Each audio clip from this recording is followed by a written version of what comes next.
So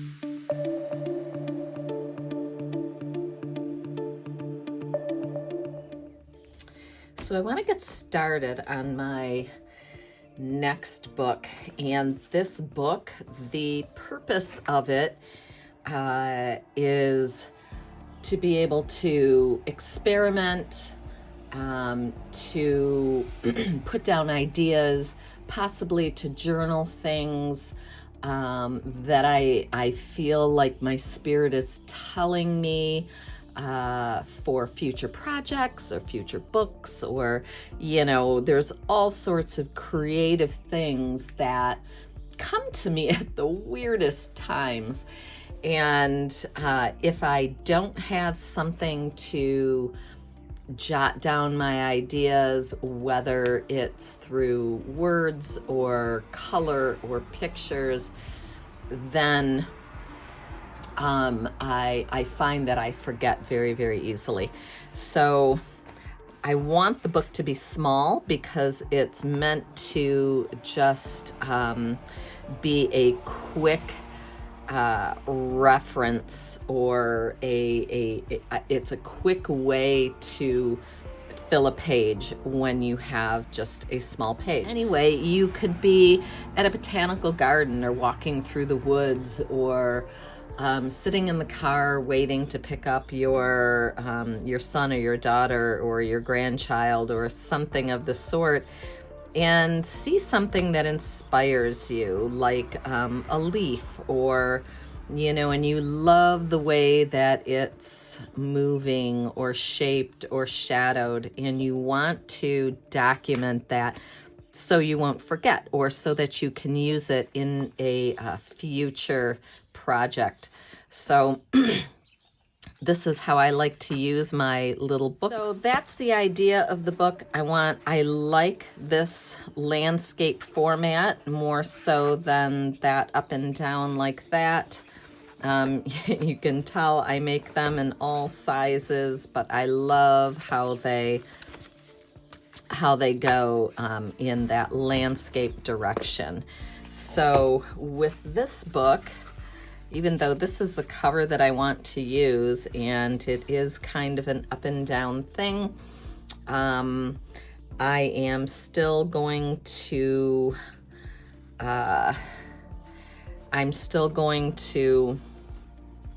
create this book in this direction. And I think it's totally fine that the picture is all sideways. That doesn't bother me at all. So I do want to save this spine because I think it's really, really cool. This is a vintage book, and I think that spine will look great on maybe a piece of felt. And possibly we will do a quick tutorial, but I do have a free class called Literary Bookmarks on my classroom platform, which I will put in the description below so that you're able to access that. It is free. So I have my 2 fabrics that I want to use. I have some unprimed canvas, some more canvas. I have some cardstock, and it's kind of a light cardstock, not too heavy, because this one they are going to fold. So I want you to be aware of that, that this book is going to be a folded book. So if you want your pages all to be the same size, you're going to need to measure. So if I were going to use my book in this direction, I could fold it like this, and it would fit right in there with a little to spare. But being that I want to go in this direction, it's not going to work out like that. So what I will end up with is some short pages. which I think is kind of cool. That doesn't bother me in the least. I do that in my journaling classes and Dreams and Vision. We did a lot of that when we created our monthly journals, because I think it's far more interesting to be able to get a peek into what's underneath instead of only focusing on the page that's above. And I think they help each other, being able to see more than one page at a time. So this is pretty much the same thing. Now it's possible I could use this as my spine, but I think that might be a waste of a really beautiful piece of fabric, so I won't do that.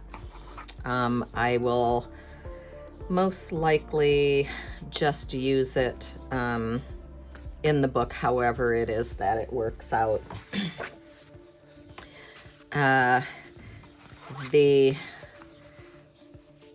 canvas, I think is, yep, it is exactly the size that I need folded, except for it's taller. So once I cut my book, I will determine what that ultimate size is, and then I will cut that to fit. But I'll probably do at least 2 of those so that I'll have 4 pages of that canvas inside. So this one is going to be another of the same thing. I do have some larger pieces of this, but again, I kind of like that little fold. I think it's okay. And possibly what I can do is attach one of these to that little fold over part, and then it will give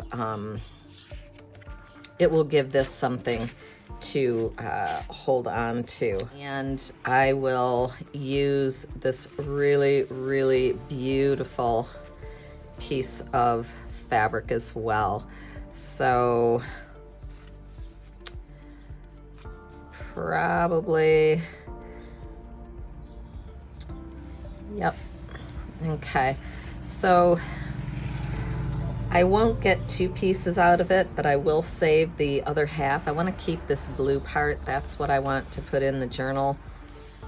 It's not exactly half, unfortunately. Otherwise, I'd be able to use the whole thing.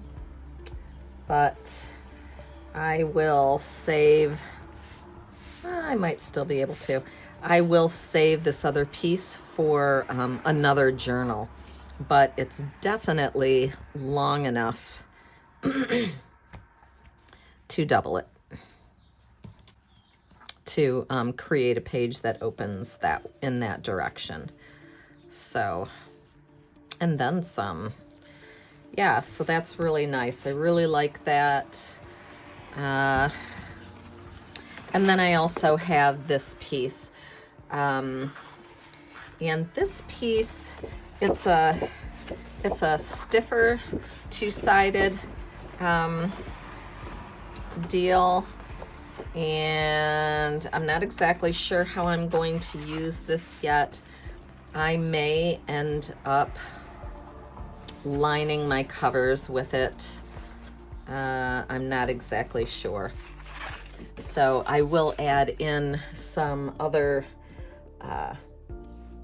paper, some watercolor paper, some drawing paper, to make sure that however it is, or whatever implement or supply I'm using at the time, whether it's a pencil or watercolors or whatever, I have the appropriate paper or fabric to do that thing.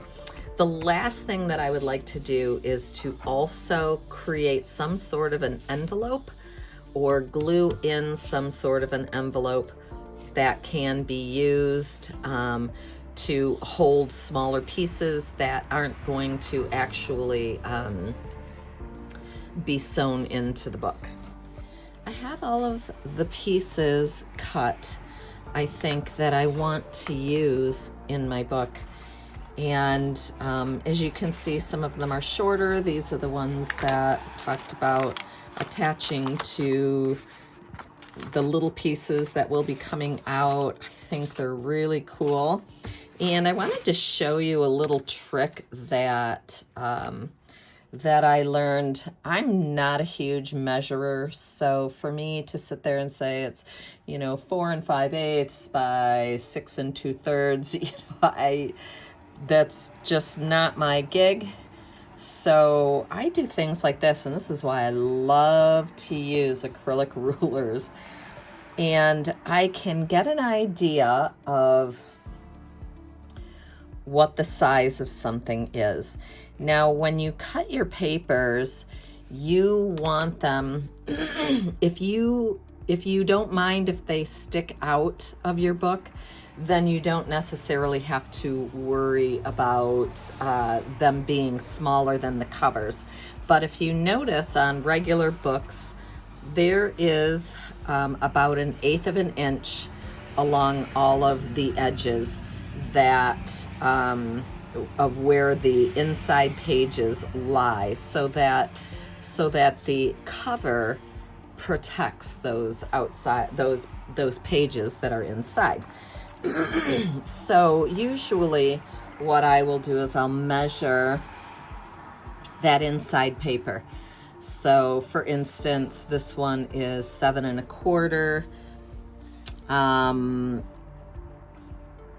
Actually, because this is the direction I'm doing it, it's 7 1/2. Okay. Because we're gonna bind it along this edge, so it'll be flat with this edge. So it's 7 1 2 3/8. There's that thing again. But if I can remember that, then I'll show you the trick in a minute. And then it's 4 5/8 minus 1/8, so it would be 4 1/2. So 4 1/2 by 7 1/2 is how you want your pages cut. Now, since they fold, if you're doing it the long way, which is the 7 1/2, you would have to add another 7 1/2, which would be 15 inches long. So you would need a 15 by 4 1/2 piece. So I love that you can see through it. You can see what portion of the paper that you're cutting, and then you just use your box cutter, or if it's fabric, you can use a rolling cutter, and you use that right along that edge. But I know exactly what I'm getting when I cut it out. So I love that about the acrylic rulers. So I have a couple of the heavy scrapbook paper, two-sided. I have some floral dyed fabric. I have actually only cut one so far, and I think I'm going to cut at least one more piece of the unprimed canvas. And I have my piece of my tea stained fabric as well, which I absolutely love. So I think this is going to be a lot of fun to work with. Looking forward to that. Then I have my parchment paper. So I have 2, 3, 4, 5, 6, 7, 8, 9. Actually 6, 7. We'll count these as one, and I'll tell you why in a minute. 7, 8, 9, 10, 11, 12, 13. So These were left over from my much larger book, and all I had to do is trim a little bit off, and they're gonna fit in really nicely. This is the cardstock. So 15, 16, 17, and then I want some mixed media paper. Now these are the leftovers from the big book as well. They're a little bit smaller, but I think that's okay. I'm not really worried about that. Again, this is just a practice book. So that's 18. I think that will be enough. So 24 pages, because they're going to be folded in half. Now, some of them will be shorter pages, of course, but 24 pages folded in half gives you 48 pages. So 48 pages plus the other side. It's actually a lot. That's a lot of working space. So that should last us the entire summer. So I have my book covers. I have my paper cut. So this is an envelope that I made with a punch board from some scrapbook paper, but you can just use a regular envelope, anything that you like. And it's going to fit inside, let's see, so inside my front cover, just like this. So I could put it at the end, and that will actually go in last. I'm not really so worried about that right now. Okay, and then I have my fabric pieces that I cut to size, and this I will probably cut in half, and it will go on the cover like this and wrap around to the other side on the other cover. So that is just to give it some added, it's decorative. I love how it looks, but it's also to give it some added strength, because as you're opening and closing your book all the time, you know, it does tend to wear, and especially if you're shoving it in out of a bag, you want to make sure that you protect it. It's time to get my papers prepared to go inside my book. I've decided I want it to be in this direction, so the binding edge will be over here. Because the strips are going to go over it. So I really like this font and this lettering over here, so I want that to show. So my strips will go there, and then on the back as well. I have one cut edge facing up, one facing down. So I think that looks kind of cool. And we're going to fold our papers, because not everything has to be folded in half. You can fold it like this one, for instance. I'm going to fold it like this, and I'll just have these roses that are going to be showing on that one piece. So let's see. I'm gonna use a paper creaser, and again, an acrylic ruler. This one's a little bit smaller. It's a little easier to handle, but this is great for using along your folds. But this particular bone folder has this little pointy end right here, and it's really great for just scoring, and it makes it a lot easier to fold your papers. Okay, so I'm going to fold them all individually, except for, I think these I'm just going to go ahead and do the whole stack together. And I don't need to cut anything else, so I can get rid of that.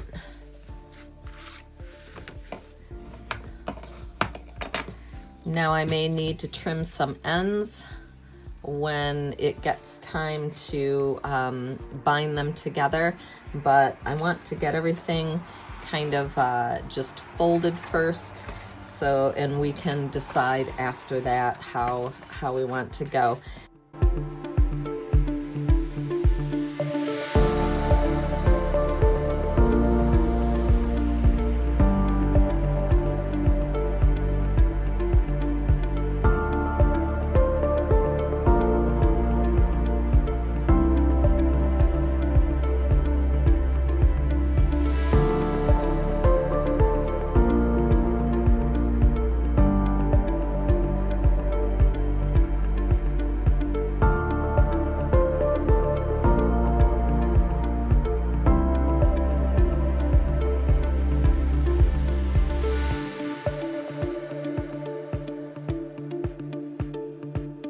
Now that I have everything folded, I have my last two pieces here that I would like to attach to my papers.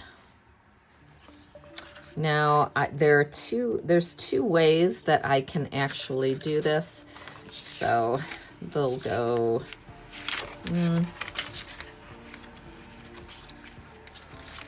okay.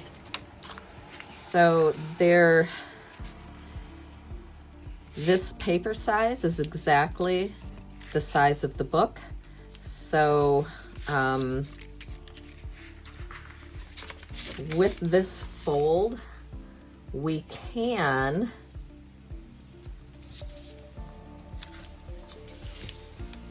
fold it. So you take the free edge and fold it in. This is a trial. I'm gonna see how this works out. I've done accordion folds to hold in pictures before, but never in just a little piece. It's usually a bunch of accordion folds and then the pieces are slid in, but I'm kind of hoping this works out okay. So, okay, so I folded it towards that center and then folded it over again.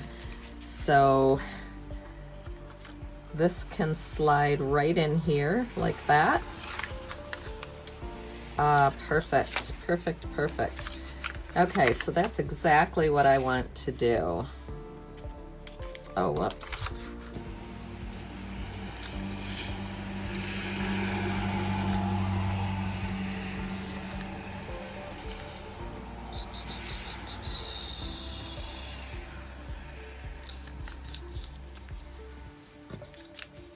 Okay, there we go.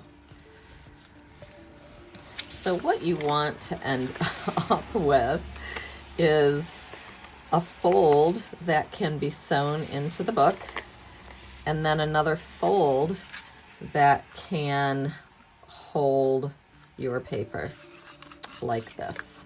Okay, so it can be glued to that page on both sides like this. So let's see what this looks like.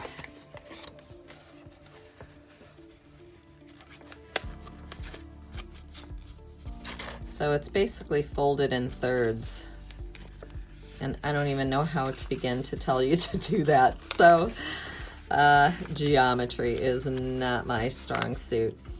Okay, so basically I would just fold it over about an inch and then just fold it even with the edge, because honestly it isn't going to matter if this isn't exactly the same size as the one underneath.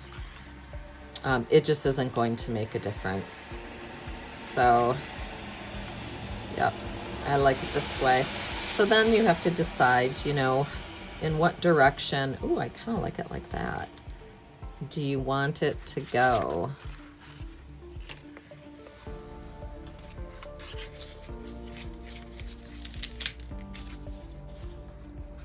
All right, it's still not. There we go. There. Okay, so this isn't going in here. It's going in here. Okay, and we'll do this again with the next page just to reinforce that. Okay, lovely, lovely. And I like how this is hitting that white side instead of like this. I think it looks far better like this. Perfect, perfect, perfect.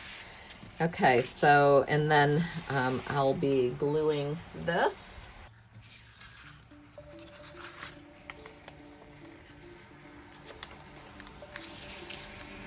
Okay, and I'm just gonna glue this entire tab here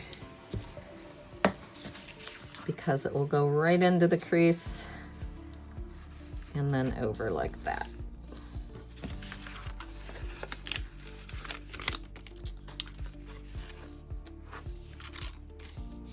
Yep, just like that. Okay.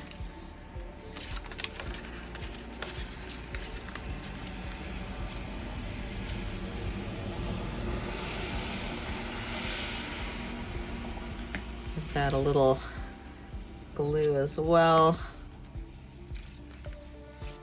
And just like that. So I'm going to put a brick on this one and let it dry. And then we will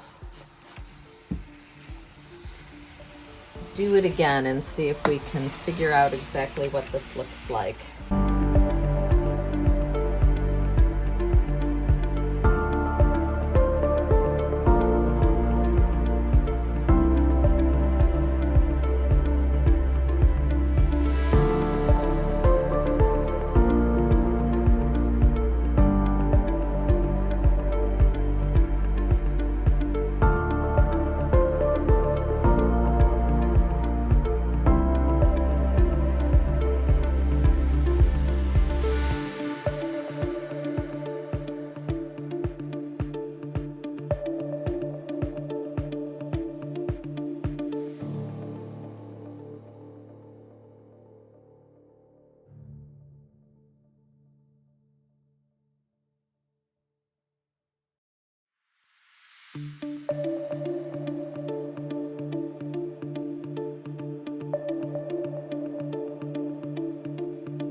Okay, the last thing that we need to do is to lay out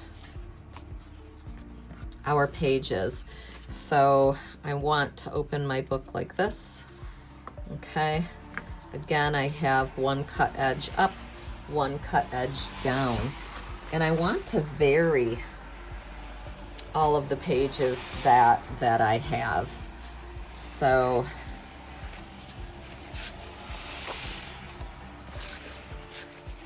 I'm going to do, let's see, how many pages do we have? One.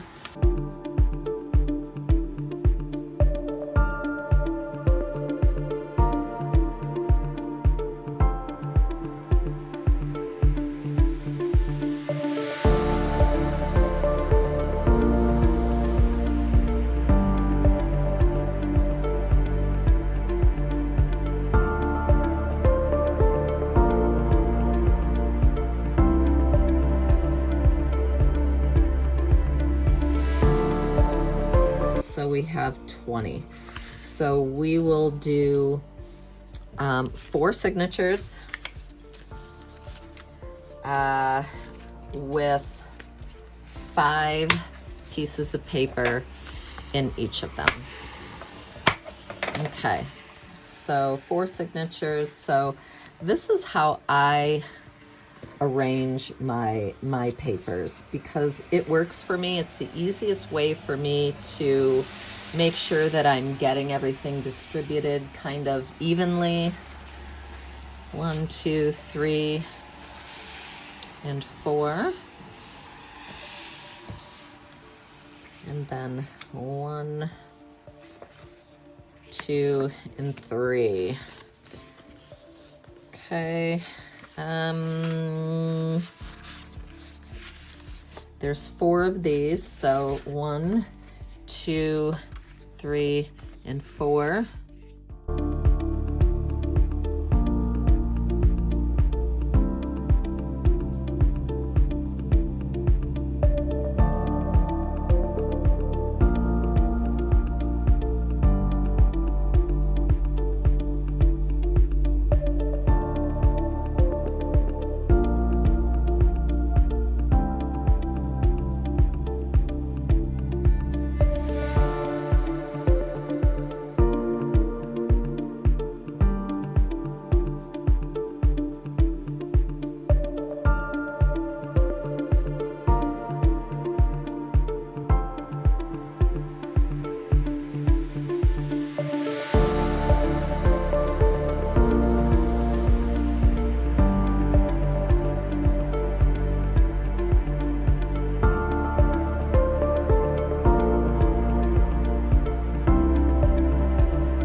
If you want the pages to be exact, you can plan that out that way. I was just using whatever I had, and I like the random arrangement of them. So basically this will be my first signature, second, third, and fourth. And how I'd like to put it in is I would like to have this one facing up. So when you first open the book, that is what you're going to see. So I like that. So what you need to do next is to nest the various papers inside. Okay, so we go like that, and like that.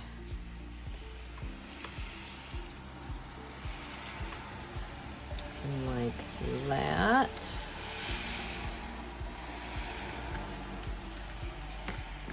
And those might have to be trimmed, and that's okay. And we'll put this last one inside here. Okay.